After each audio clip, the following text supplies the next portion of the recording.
ओम शांति, नमस्कार प्यारे साथियों। हम सब सुन रहे हैं हंसा बहन जी के साथ दादी जी के अनुभव, और उन अनुभवों को हम और आगे बढ़ते हैं, सुनाते हैं, सुनते हैं हंसा बहन जी के साथ। तो हंसा बहन, आपका बहुत बहुत स्वागत है।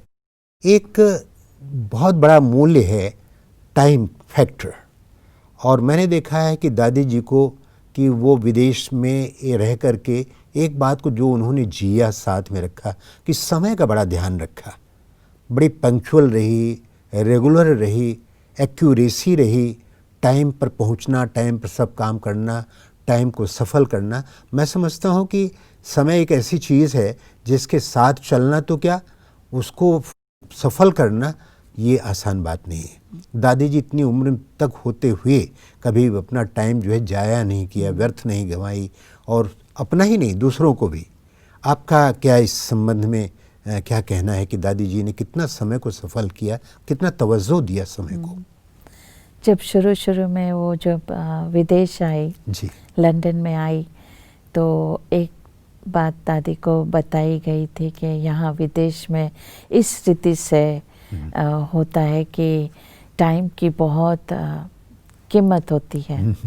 तो इस पर कहाँ भी जैसे प्रोग्राम्स में जाना, कुछ भी अपॉइंटमेंट्स है या कोर्सेज करने के लिए आते हैं, बहुत पंक्चुअल रहते हैं। तो ये दादी को शुरू में बताई गई थी, पक्का। तो वो ऐसे गांठ बांध लिया कि तब से दादी ने, क्योंकि जयंती बहन उनके साथ थी उसी समय, तो उसी समय जैसे प्रोग्राम्स में भी जाना, बहुत एक्यूरेट समय पर पहुंचना, समय पर प्रोग्राम पूरा करना, क्योंकि लोगों को टाइम की बहुत वैल्यू थी, कम समय रहता था, तो घड़ी को ना घड़ी देखे, तो उस रीति से बहुत अटेंशन रहा। जो कोर्स करने के लिए भी आता है, कोई कोर्स करने का एक्यूरेट टाइम पर पूरा करते थे।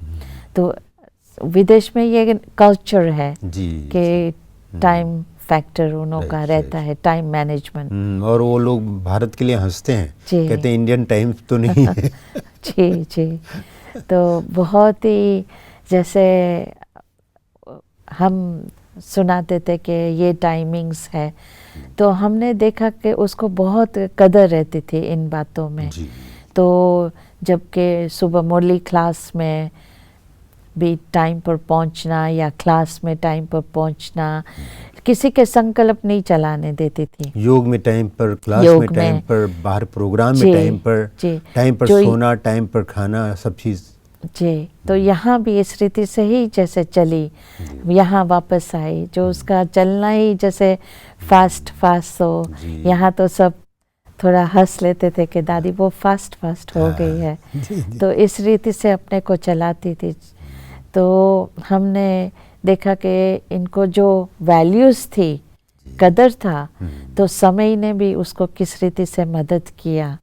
तो एक घटना मेरे को याद आ रही है कि हम इज़राइल गए थे, अभी 5-6 साल पहले, अभी की बात है, 6-7 साल पहले हम इज़राइल गए थे। और वहाँ 5 दिन के बाद हम लौट के आ रहे थे, और जिस दिन हमको पहुँचना था वो बाबा का दिन था, शाम का समय। तो हमने बड़ी फ़्लाइट वहाँ इज़राइल से यहाँ आने के लिए जैसे कैंसल हो गई। तो दूसरी फ़्लाइट में आए, तो माना कनेक्शन फ़्लाइट हमने मिस कर दिया।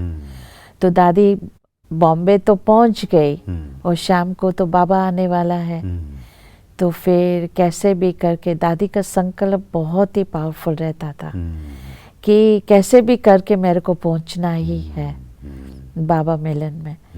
तो इस रीति से कई इंक्वायरीज की कि अगर छोटी फ्लाइट मिल जाए, तो जो बहन थी वो कह रही थी अभी तो असंभव है, मिलना ही मुश्किल है, सडनली कैसे हो सकता है।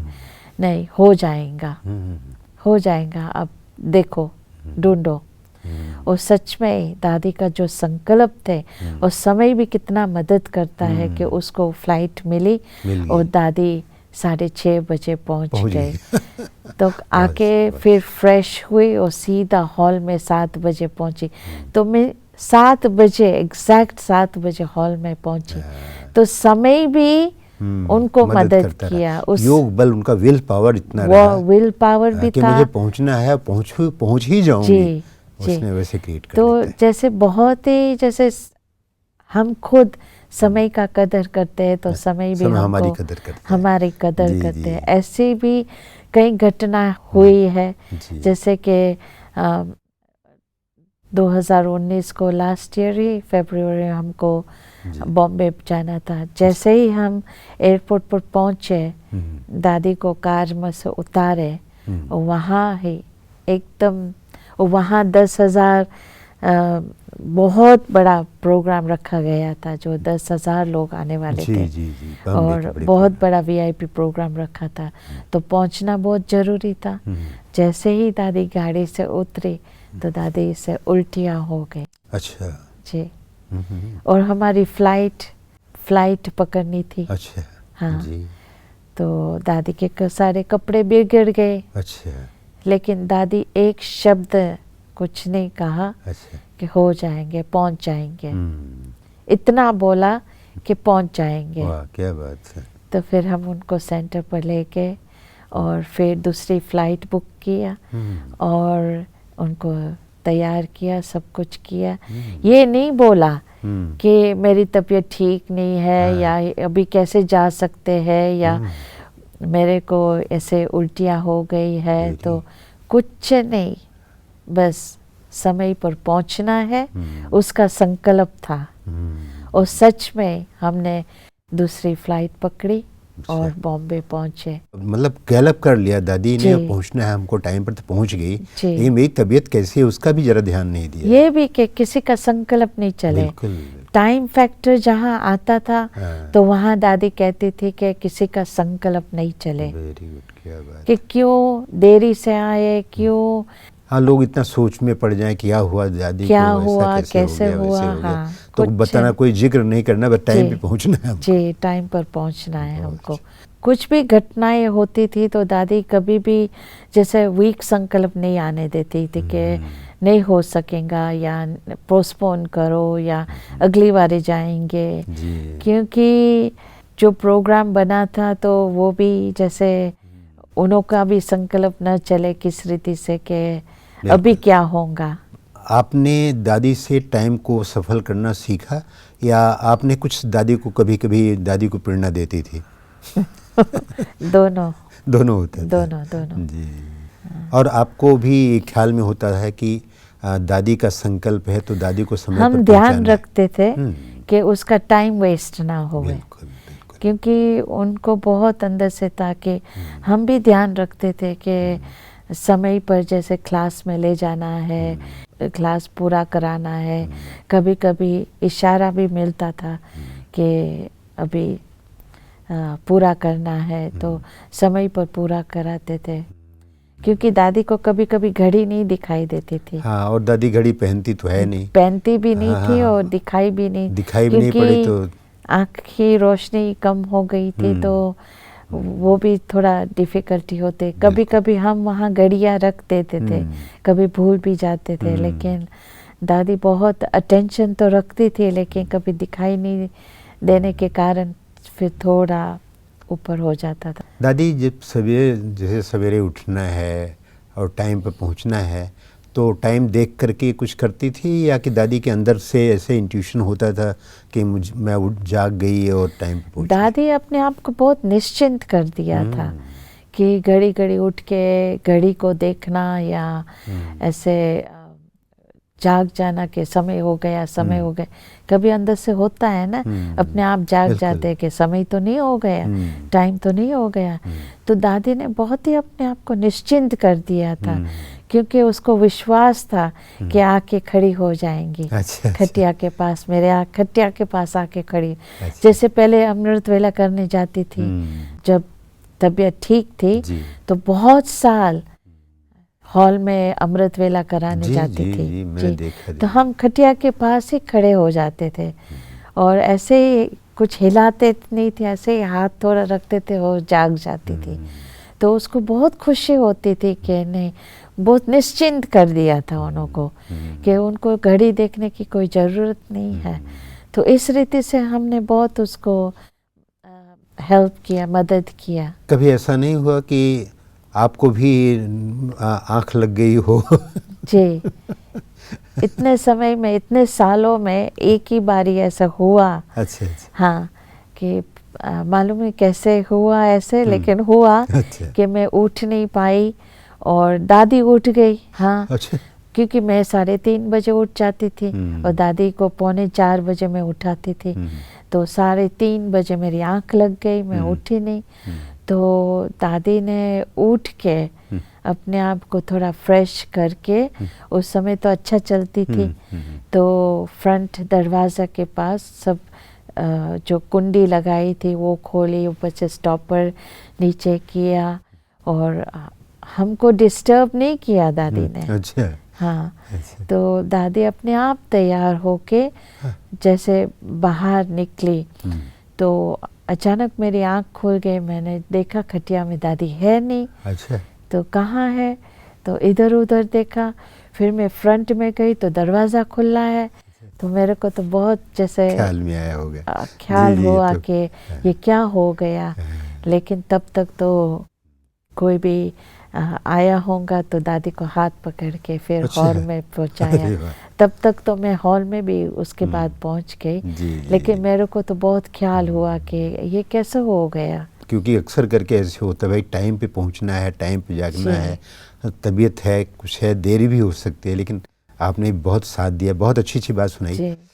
तो हंसा बहन, ये बताइए कि ये तो बहुत ढेर सारे और भी अनुभव होंगे, लेकिन दादी जी की कुछ ऐसी चीज़ें जो बाहर की दुनिया वाले भी आजकल शो देखते हैं, भपका देखते हैं। मैंने सुना दादी ने बहुत अच्छी अच्छी किताबें दादी की बनी हुई हैं, और दादी तो लिटरेचर बहुत ही प्यार से पढ़ती थी और इनकरेज भी करती थी। तो कुछ इसके संबंध में है दादी के पास? जी जी। जैसे हम ट्रैवलिंग करते थे तो उस समय दादी हमेशा कहती थी कि जो पर्चा है वो ज़रूर लेने का, लिटरेचर ज़रूर लेने का। तो बहुत साल तक उन्होंने पर्चा बनाना शुरू करवाया। ओके। हाँ, अच्छी अच्छी लिखत उसमें हो। पॉम्पलेट बनाना शुरू किया। हाँ, फोल्डर्स बनवाने दादी ने। जी जी। दादी की अपनी अच्छी अच्छी बातें चुन चुन करके जैसे कि art of happiness, art of happiness, तो हैप्पीनेस ऊपर किस रीति से हमको खुश रहना है, तो ऐसे पैम्फलेट्स बनाया। डोंट थिंक, ऐसे सोचो नहीं, तो उस सोच पर कहीं कहीं टोटके दादी को जो ऐसे अच्छा लगता होगा वो दादी बनवाती भी होगी। बहुत पर्चा ऐसे बनवा के हमको थप्पी लेके जाते थे। दादी को ज़्यादा इंग्लिश वाला अच्छा लगता था या हिंदी का? दोनों दोनों ही होता था। जब यहाँ थी तब हम हिंदी पर्चा रखते थे, तब विदेश में थे तो इंग्लिश। अच्छा। लेकिन हमेशा कोई भी, जैसे हम एयरपोर्ट पर भी जाते थे, इनको दियो, इनको बताओ हम कौन है, कहाँ से है। तो पर्चा हम देते थे, तो उसके बारे में भी फिर उन्हों को समझाते।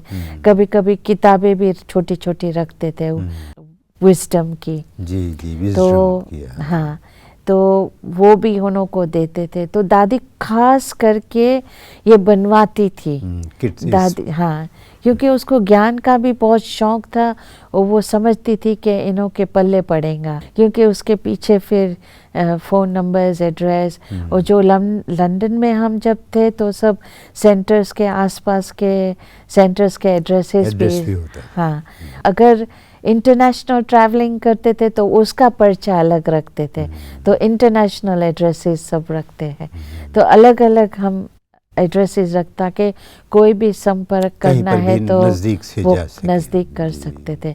लेकिन ज्ञान का उसको बहुत शौक था, तो इस रीति से वो ये चीज़ें बनवाती थी, खास बैठ के वो फिर देखती भी थी। अभी लास्ट में आपको बताती थी कि जब अभी अभी की घटना, हम जब पुणे होके आए थे जी। उसके बाद तो फिर दादी आईसीयू में, हॉस्पिटल में रही।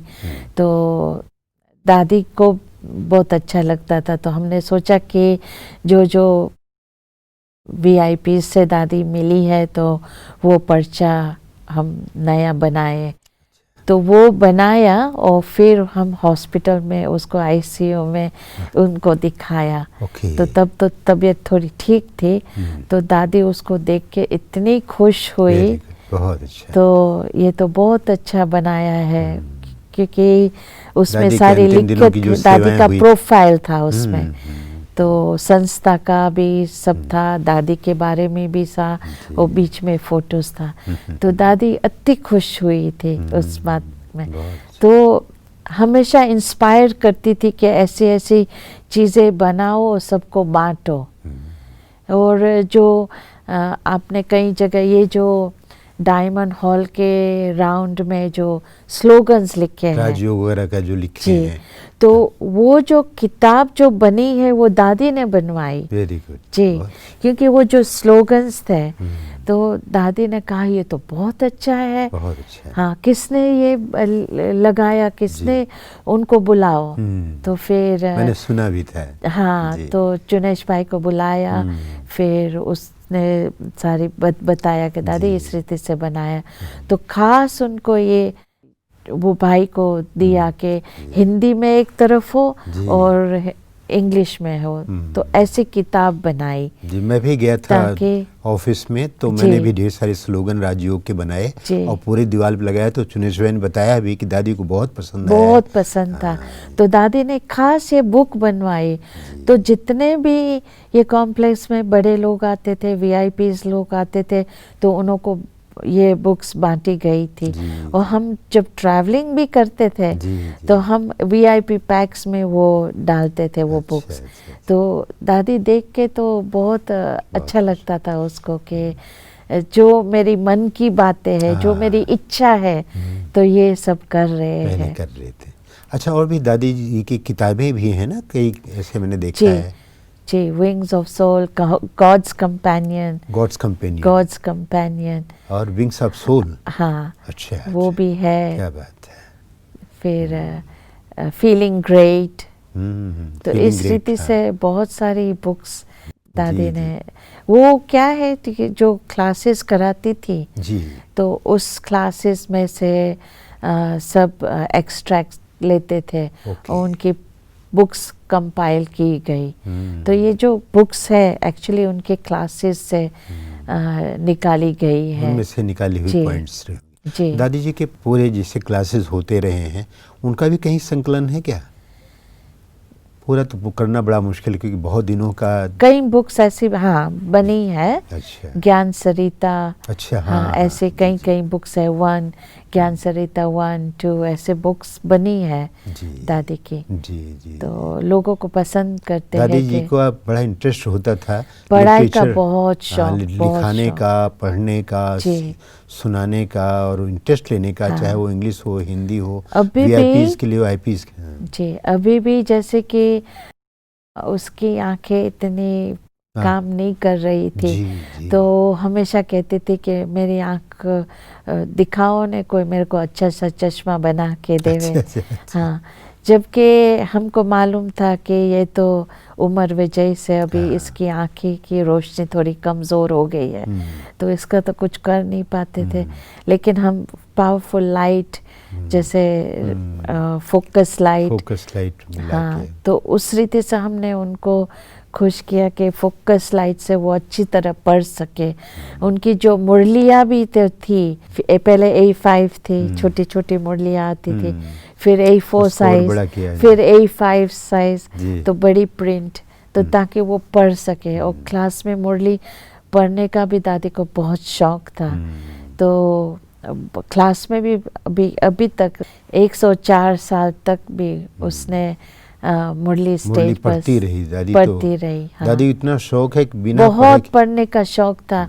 और कई हमारे पास मैगजीन्स भी आती थी, जैसे राज़ी खुशी है, तो वो क्लास में भी बहुत बारी सुनाती कि हमारे पास ये मैगजीन आई, ये उसमें ये आर्टिकल्स है, जो आर्टिकल्स उसमें आता था वो भी जैसे सुनाती थी कि ये बात। एक दिन दादी ने राजी खुशी की बात कही, तो हमने जो संपादक हैं कमल दीक्षित जी, उनको भी बताया ये मैसेज दिया कि आज तो दादी ने आपको याद किया। तो जी।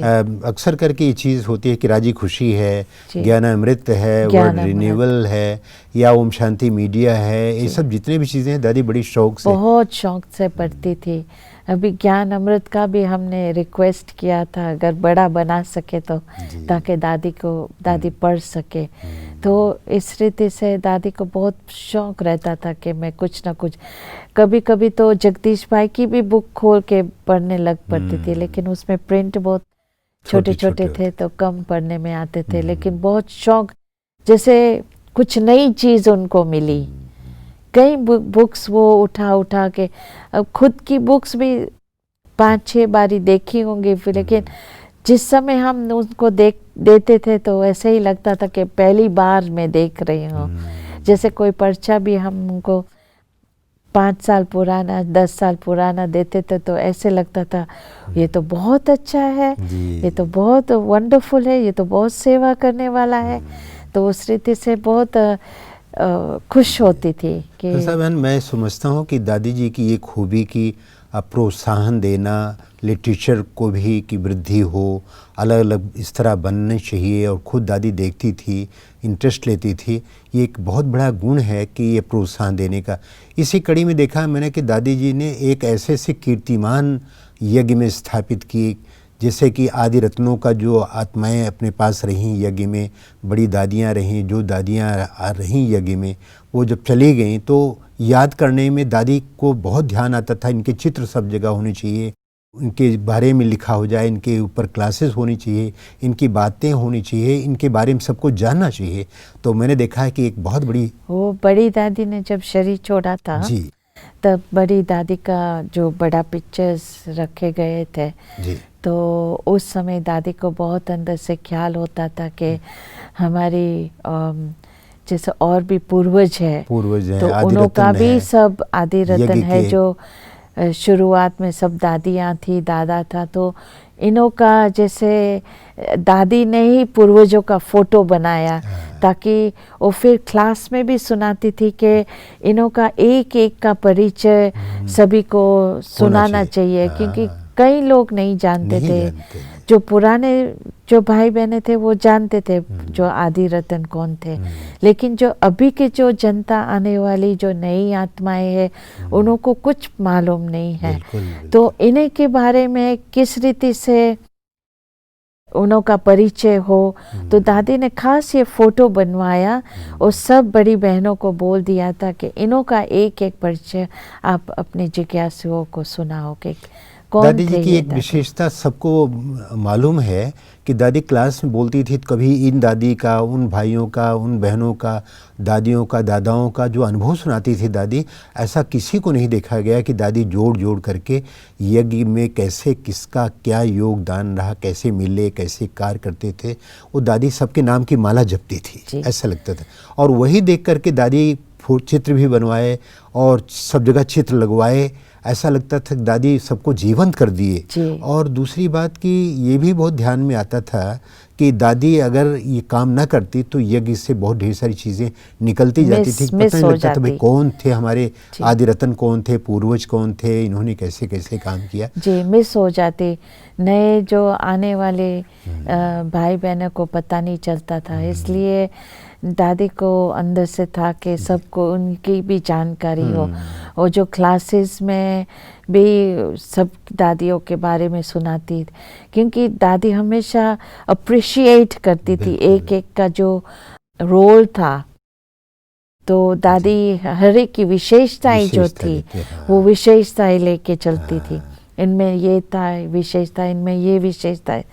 तो दादी हमेशा यही अब समझती थी कि मैं ये आत्मा अकेली नहीं है, ये सब आत्माएं मेरे साथ चल रही है, मेरे को ताकत दे रही है, मेरे को मेरे साथ है। लोग ये भी कहने लगे कि दादी सबको लेकर साथ में चल रही, दादी अकेले नहीं है, सबको समाये है, सबको समाये है। क्योंकि लोग पूछते थे दादी आप में इतनी ताकत कैसे आई, कहाँ से इतनी ताकत आती है?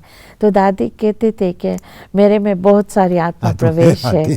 तो इस रीति से दादी सुनाती थी कि दादी को बहुत अप्रिशिएट करती थी हर एक की जो। जी जी, मैंने देखा कई जगह ये देखा कि कहीं चित्र दादी इनका आदि रत्नों को नहीं होता था। दादी कहती भाई वो चित्र कहाँ है दादियों का, अपने आदि रत्नों का चित्र कहाँ है, पूर्वजों का चित्र कहाँ है। तो सब जगह चित्र खास लगवाती थी। और मुझे एक हंसी की बात याद आई कि मीटिंग में बात चल रही थी तो दादी कहती भाई वो चित्र वो आदि रत्नों का चित्र है। तो बृजमोहन भाई जी सामने बैठे थे तो दादी से रिक्वेस्ट किया, दादी एक रिक्वेस्ट है। कहा, दादी ने कहा क्या रिक्वेस्ट कर रहे हैं? तो कहा एक रिक्वेस्ट ये है कि इनके नीचे थोड़ी सी जगह गैप कर देना, बाई चांस हम लोगों का भी नंबर लगे तो हमारा भी चित्र आ जाए। तो बड़े हंसी में, बड़े मनोविनोद में कहा। और आज भी मुझे वो पूरा याद है कि दादी को बहुत ध्यान होता था आदि रत्नों को अपने साथ में लेने का, उनके गुण गाने का। और ये दादी की बड़ी विशेषता थी जो हम दादी को हमेशा याद करते रहेंगे। बहुत अच्छी बात है। तो प्यारे साथियों, बहुत सुंदर सुंदर सी बातें हो रही हैं। इनका तो कहीं आदि और अंत तो है नहीं। मन कहता है कि ये सब सुनते रहें और ऐसा तजुर्बा आपको भी हो रहा होगा। आप सब सुन रहे हैं दादी जी के साथ के अनुभव हंसा बहन के साथ। तो हम हंसा बहन का बहुत बहुत धन्यवाद करते हैं। हंसा बहन जी, आपका बहुत धन्यवाद। और फिर सुनते रहेंगे अगली कड़ी में हंसा बहन के साथ दादी जी के अनुभव। ओम शांति।